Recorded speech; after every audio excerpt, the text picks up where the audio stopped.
Hello, everybody. It's Colonel Steve Akley, and I am here at my place, the ABV Barrel Shop in the St. Louis suburb of Arnold, Missouri. We'd love to have you come by, taste some of our whiskey, and pick up some bottles. We're going to do something today that's a little bit different. Normally when you come in, especially if it's like the first time, we tend to focus on the whiskey stuff. We talk a little bit about what we have here. We try to find out what you like. We do like to get to know you a little bit on a personal basis, so we'll typically ask where you're from, that type of thing. But we also, as you get to come in more and more, we start talking about other things, and that's going to be the focus of today's topic. Something else beyond the world of whiskey.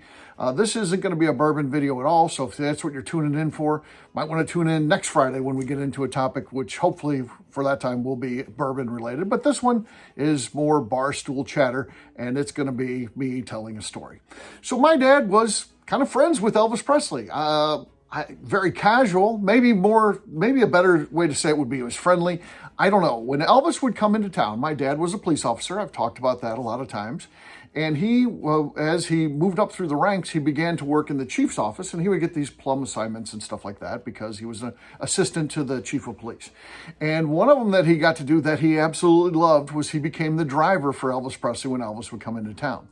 There's different ways to do security and things like that. Elvis would hire the local police department. And why he did that versus private security is, of course, they have the ability to arrest people, to detain people, to take people in, to get the entire St. Louis police force there in a second if they have to. So Elvis was a popular guy. I mean, he was the biggest star in the world. And if there was a problem, if he was in a limo and it broke down and a bunch of people gathered around or something like that, the worry was, what do you do? Or if people are blocking the limo, do you want to have a private security firm that doesn't really have the ability to do anything, or do you want the police that can actually bring in officers and direct traffic and stuff like that? So they always hired the local police department, and the St. Louis Metropolitan Police Department would be who they would utilize when they come to St. Louis to do concerts, and Elvis would come here frequently. Of course, he was from Memphis, just a few hundred miles away, so I'm sure this was probably one of his favorite towns to play because it was very close to home. You could play, and you could be home in bed by that night if that's you worked things right. So really, really cool stuff that my dad became friends with him. He would actually know my dad's name and stuff like that, and remember previous stuff from previous trips when he came in. So it wasn't like, God, I can provide examples of plenty of people right now. I meet them, and then the next time you meet them, they introduce themselves. They have no idea who you are. And, God, I guess I'm the victim of that myself, doing that to people when they come in here. I mean, you meet a lot of people, and I forget. Unless you stand out, I'll tend to forget. But my dad would spend the whole time with them when he was here. And my dad loved the guy. First of all, he was a fan. My dad's musical taste never evolved from when he was a kid. He continued to like people like Bill Haley and the Comets, Little Richard, Jerry Lee Lewis, and Elvis, people of that generation that he listened to when he was a kid. As he got older, he never evolved from that. He didn't get into the Rolling Stones and the Doors and, things forward. No, he always just loved that 50s music. So he was just a big fan of Elvis. And also, as he worked with him, he was a big fan of how Elvis was, how he treated people. And, a lot of the things that you hear about Elvis, my dad would say he never saw any of that, type of stuff.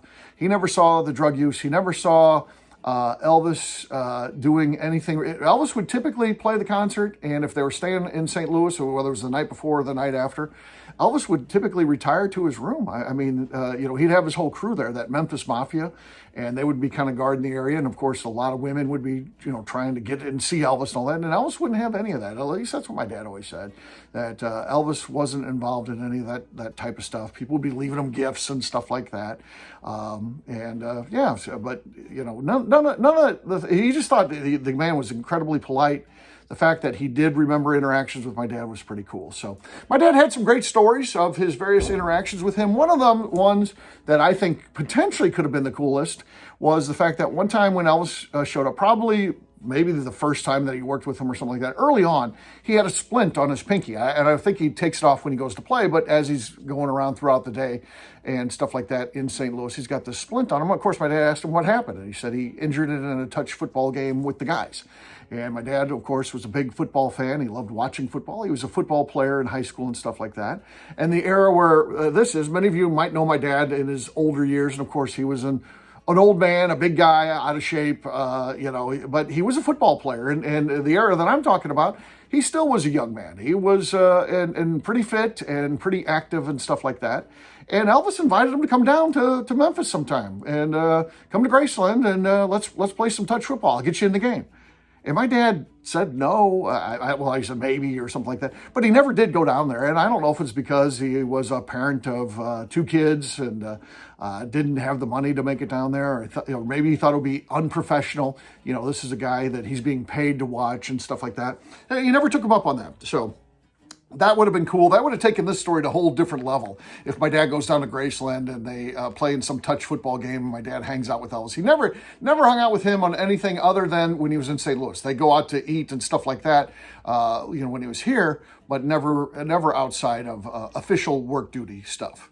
So that was story number 1. Number 2, one time my dad set up an interaction for my mom and her best friend, who was the wife of his partner in the police department, a guy by the name of Tom Fassler, and his wife was Bernie. My mom's name was Sandy, and they were both big Elvis fans. Bernie, Tom's wife, was even more so than my mom. She was like a fanatic Elvis fan.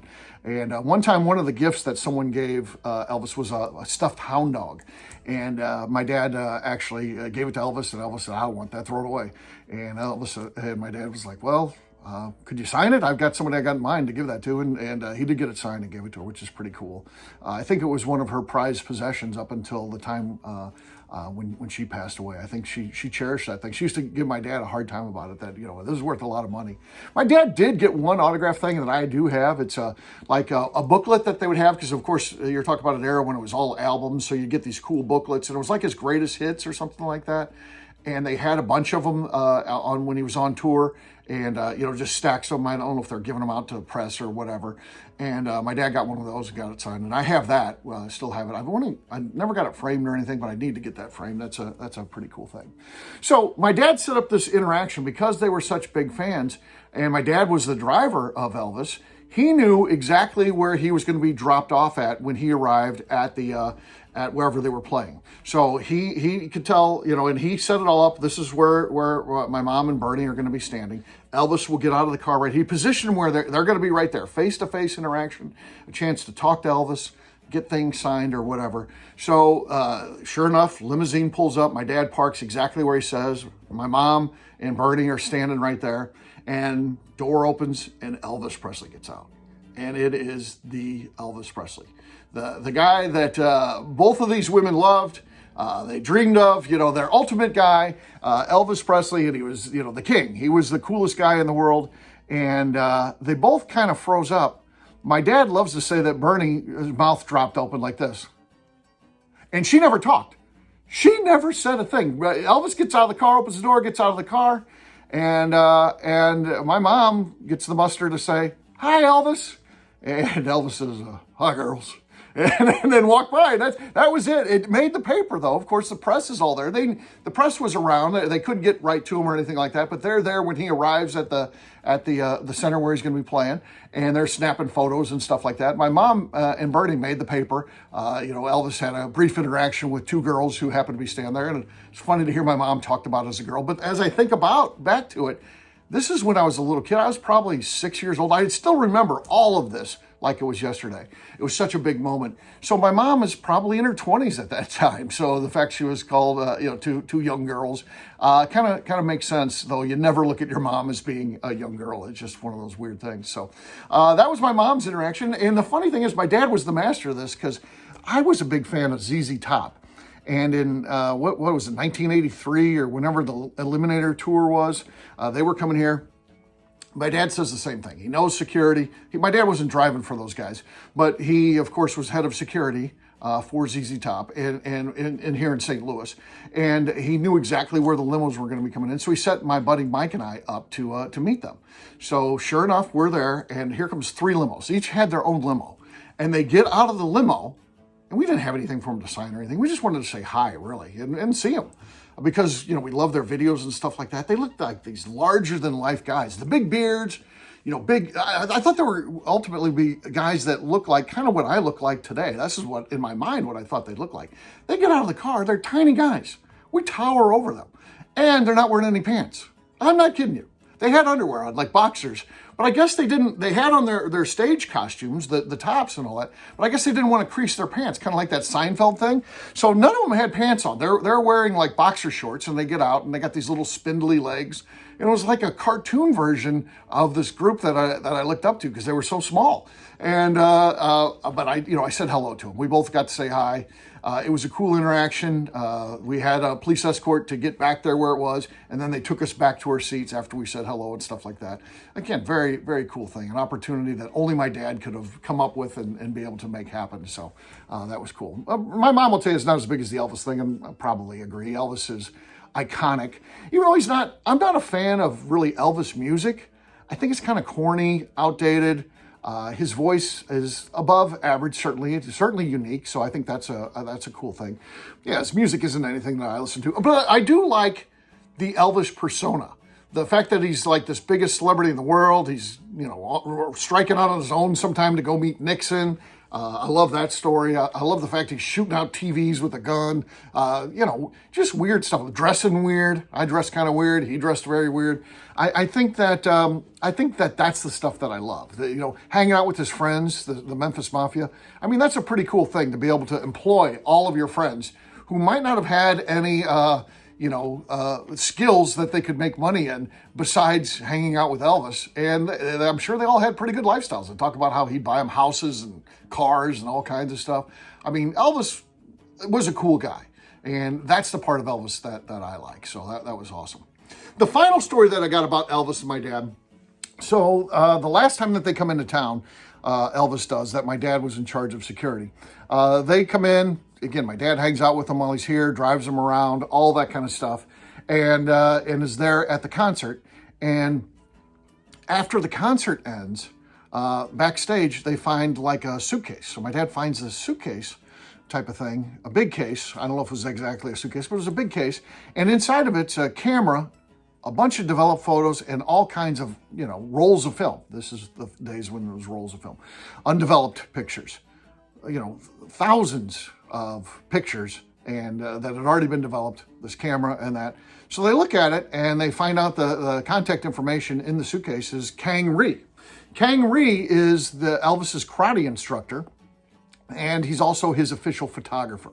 So when Elvis would go on concert, Kang Ree, of course, would help him with his karate moves, which, by the way, I like karate Elvis, especially as he got older and he was heavy and he's doing those karate moves and stuff like that. And, of course, you already show him sparring with the Memphis Mafia guys, and it's the same thing. It's like they're coming in, making moves where they're not actually touching Elvis, but if he touches them, they immediately drop to the floor. I mean, that would have been a gig I could have done, hang out with Elvis and just drop to the floor as I get hurt and stuff like that. So he does this. He's got these photos and all that. And what does he do with it? Well, of course, he kept it and sold it for millions of dollars. No, he didn't do any of that. He, of course, had the contact information for Elvis. He called the Colonel. He would famously spar with the Colonel a lot of times because the Colonel was the one who cut the checks, and he was always a pain. But he called the Colonel and said, hey, got this, recovered this. This is Kang Ree's case. We know that. What do we need to do? And he was like, you would think they would be like, we're going to send someone up to drive that and get it. And he was like, just drop it in the mail. So they went to the post office, they boxed it up, went to the post office, and mailed it down to Graceland, or Elvis's offices, or wherever they sent it to, and sent it back to him. Unbelievable. And I always asked my dad, I was like, what if you would have kept that? And he would be like, I'd never keep, anything. I don't steal. They give you that lesson and stuff like that. And but I'd be like, what if you did? And he'd be like, well, I would never steal from Elvis for sure. So this has never happened. I'd be like, just tell me what you think it'd be worth. And he would be like, that had to be worth millions. Millions. You're talking about photos of Elvis, not only in concert, photos that would have never been, if he would have got it and held on to it for 30 years, 40 years, whatever, you're talking about photos that had never been seen before, backstage stuff, casual stuff. Again, he's shooting pictures of Elvis when they're hanging out and stuff like that. All these amazing photos of Elvis that people would have never seen before. My dad didn't even keep one. You think, maybe he kept one. No, he didn't keep any of that. Sent it back down to Elvis and Kang Ree. And so that was it. He had it though. That was kind of cool. And the fact that he did it is really a testament to who my dad was. Of course, the Elvis story ends sad. He dies basically way too young, age 42. complications from drugs and obesity and, a lifestyle that was, unsustainable. A very sad situation, but the funny thing about Elvis fans, my dad was that sort of Elvis fan, they never blame Elvis for any of that. Elvis is a victim in their minds, I remember when Jerry Garcia died, and my dad says something like, these rock stars and their drugs and all that. And I was like, well, what about Elvis? And he's like, no, Elvis was a victim. His doctor prescribed him all that stuff,